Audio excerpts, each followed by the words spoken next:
A blessed Friday to us. Today's saints actually that we celebrate are Saints Cyril, a monk, and Methodius, bishop. They are actually brothers. Now, one very significant connection that we can make in this celebration is that they are apostles to the Slavic people, and in such a way, they are connecting links to the Eastern and the Western traditions of the faith. And that is what the beautiful message of love, diba? Connecting people, connecting two individuals.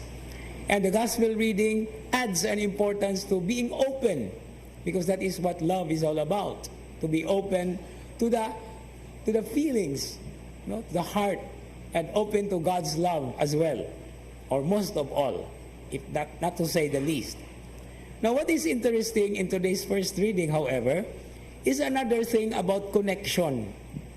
Today, in the first reading, we hear about the first verse of the 3rd chapter of Genesis, talking about the serpent or the snake, which was the most cunning of all animals.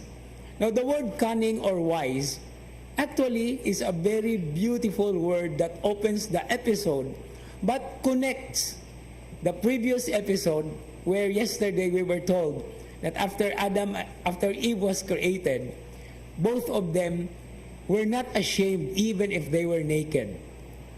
And today's first reading tells us about that event when, after disobeying the law or the commandment of God, the direction, they were able to recognize themselves as naked. Now, what is cunning and naked got to do with this? In the Hebrew language, to be cunning or to be wise is arum. And then to be naked is also arum. In other words, there is a play of words. And the connection is found in the very sense that it was through the cunning serpent that the nakedness of the man and the woman were revealed. And that is part of the wisdom that is told in the story. Narrative-wise, that is to be appreciated, because at the end of chapter 2, there is the word naked. And then chapter 3 opens with the word cunning or wise.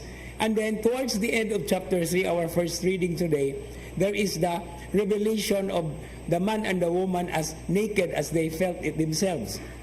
So, to be wise, therefore, is to recognize our nakedness as well. Naidaghang mga tao nga moingon makinaadmanon, mga bright, they don't even accept their weakness. Nakedness is also a form of weakness. And it is not a complete picture if we say, I know things, I know many things, and then we just ignore the weaknesses that we have. Because the whole picture of man is always strength and weakness. Sometimes even weakness is a form of strength. Remember St. Paul, in his testimony about his experience of heaven, or when he was given the chance to see what any other person cannot see. Niingon siya, it is when I am weak that I am strong. Nga naman, why?